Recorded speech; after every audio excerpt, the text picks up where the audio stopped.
नमस्कार, मैं हूं आशीष त्रिपाठी आपके साथ और ये वीडियो इसलिए बना रहे हैं क्योंकि इस वीडियो में आप जान पाएंगे कि बीते कुछ दिनों से जब मॉनसून ने एक्सेलरेट किया है, यानी अच्छी खासी तादाद में बारिश हुई है, तो उसके बाद किस तरह का असर पड़ रहा है कश्मीर से लेकर कन्याकुमारी तक। इस पर पूरी नज़र आपको डालकर दिखाएंगे कि कहाँ क्या कुछ घटित हुआ भारी बारिश के बाद।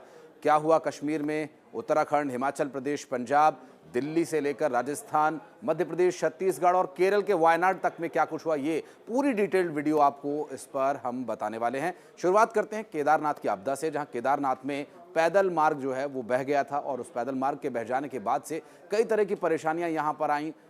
शुरुआती पहले दिन 4000 लोगों को निकाला गया और बीते रोज़ अपडेट तक ये मिला है कि 1200 से 1300 लोगों को अब तक बाहर निकाला जा चुका है। लेकिन यहाँ पर किस तरह की अभी गतिविधियाँ चल रही हैं, एक बिंदुवार तरीके से मैं आपको बताता हूँ। और इस वक्त इस पर हमने पूरे एक एक पॉइंट हमने तैयार किए, जिस पर केदारनाथ पैदल मार्ग क्षतिग्रस्त होने के बाद लिंचौली, भीमबली, गौरीकुंड, सोनप्रयाग से यात्रियों का रेस्क्यू किया जा रहा है। और इस रेस्क्यू ऑपरेशन में अब सेना ने मोर्चा संभाल लिया, लेकिन बीच में जानकारी ये मिल रही थी कि चिनूक जो है वो वहाँ पर अभी काम नहीं कर रहा है, क्योंकि हल्की बारिश और बादलों की वजह से कुछ एक परेशानी ज़रूर आई है। मौसम साफ रहेगा तो वो ठीक तरीके से काम कर पाएगा। हालांकि आज का मौका अच्छा है, आज दिन भर जो है हल्की बारिश होगी और कुछ समय के लिए बारिश बंद भी रहेगी, क्योंकि कल से हैवी रेनफॉल होने की जो जानकारी मिल रही है मौसम विभाग की तरफ से, वो इस रेस्क्यू ऑपरेशन में थोड़ी परेशानी पैदा कर सकती है। लेकिन उम्मीद यह है कि आज शाम तक रेस्क्यू लगभग संपन्न हो जाएगा, क्योंकि अब तक 10,374 लोगों को निकाला जा चुका है इस केदारनाथ यात्रा के लिए, दर्शन करने के लिए गए श्रद्धालुओं को,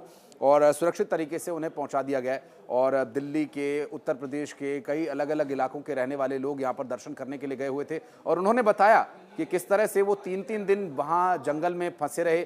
सोनप्रयाग के जंगल में कोई फंसा रहा, तो कोई भीमबली में फंसा हुआ था, कोई लिंचौली में फंसा हुआ था। तो वहाँ से 600, 650 इस तरह के तादाद में लोगों को निकाला गया है और उन्हें सुरक्षित स्थान तक पहुँचाया गया है। वहाँ की जो प्राइवेट हेली सेवा है उनका भी इस्तेमाल किया जा रहा है, सेना के हेलीकॉप्टर्स का भी यहाँ पर सहारा लिया जा रहा है। तो केदारनाथ धाम में दर्शन फिलहाल बंद है और इस मार्ग को साथ साथ वैकल्पिक तरीके से दुरुस्त करने की भी कोशिश की जा रही है, क्योंकि जब ये मार्ग दुरुस्त होगा तो लोगों तक मदद ठीक तरीके से पहुंच पाएगी और लोग खुद भी अपने आप को निकालने में वहां पर सक्षम हो पाएंगे।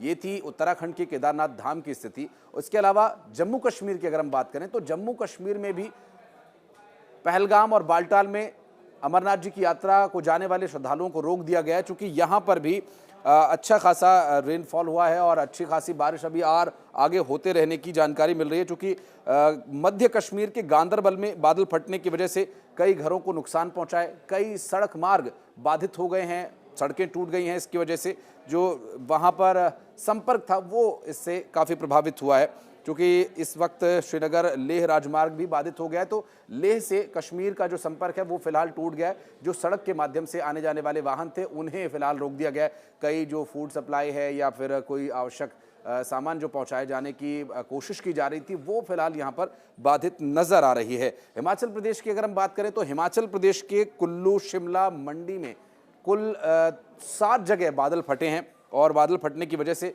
काफ़ी भारी तबाही यहाँ पर आई है।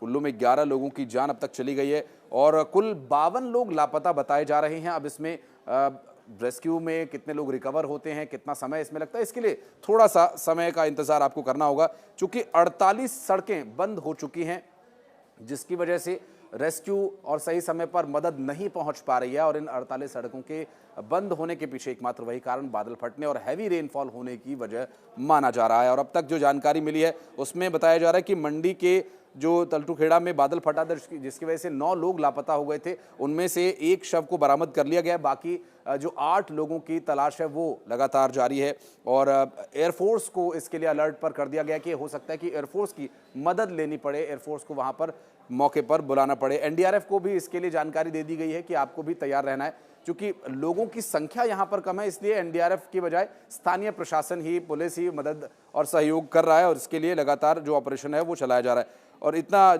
ये भी जानकारी मिली कि कुल्लू के मणिकर्ण के भुंतर मार्ग पर जो सब्जी मंडी थी उसकी इमारत पूरी तरह से बह गई, जिसका वीडियो भी हम आपको दिखा रहे हैं।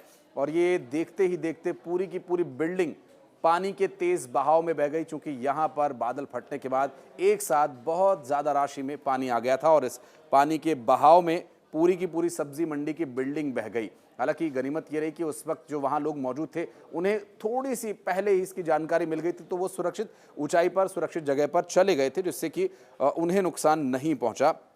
और इसके अलावा अगर बात करें मध्य भारत की, तो मध्य प्रदेश में भी स्थिति काफ़ी चिंताजनक बनी हुई है।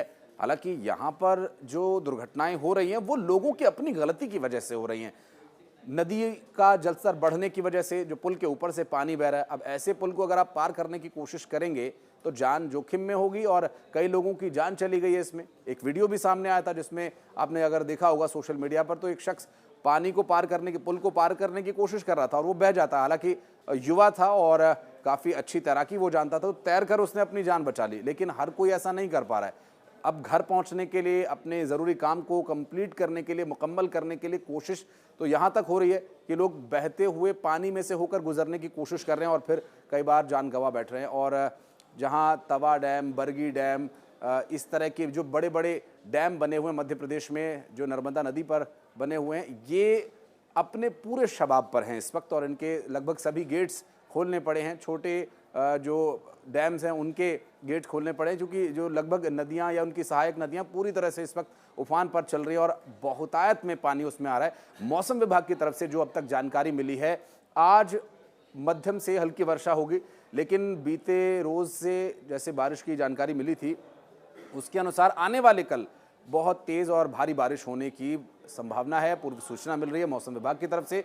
ये सिर्फ उत्तरी भारत नहीं बल्कि मध्य भारत और पश्चिमी भारत और दक्षिणी भारत में भी भारी बारिश हो सकती है, कहीं पर हल्की, कहीं पर तेज़। लेकिन अब बीते रोज़ के बाद अब आने वाले कल जिस तरह से बारिश की जानकारी मिल रही है, उससे हमें एहतियात बरतने के लिए भी मौसम विभाग की तरफ से जानकारी मिल रही है कि नदियों के किनारे न रहें, पहाड़ी क्षेत्रों में सुरक्षित स्थानों पर रहें। और इसके लिए जो सूचना मिल रही है वो हम आप तक पहुँचा रहे हैं। और जानकारी ये भी मिल रही है कि मौसम विभाग की तरफ से जो अब तक पूर्व सूचना मिली है उसमें ये बताया गया है कि उत्तराखंड में बारिश होगी। हालांकि बुधवार तक तेज़ बारिश होने की जानकारी मिल रही थी, तो इसलिए बुधवार से पहले ही रेस्क्यू ऑपरेशन संपन्न हो जाए केदारनाथ में, इसके प्रयास किए जा रहे हैं। हिमाचल प्रदेश में भी बारिश होगी। हालांकि पंजाब और जो मैदानी क्षेत्र है उसके आसपास के, वहाँ अपेक्षाकृत कम बारिश हो रही है, लेकिन यहाँ भी अब बुधवार तक अच्छे और हैवी रेनफॉल हो सकता है। जो नदियाँ हैं वो अपने पूरे उफान पर रह सकती हैं। तो आप अगर कहीं जाने का प्लान कर रहे हैं तो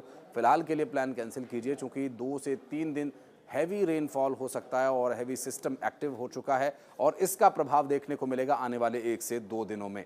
तो अपने और अपनों का ध्यान रखें और भारी बारिश में बारिश का आनंद लें, जान जोखिम में न डालें और ऐसा कोई भी काम न करें जिससे आपके अपनों की जान जोखिम में बढ़े।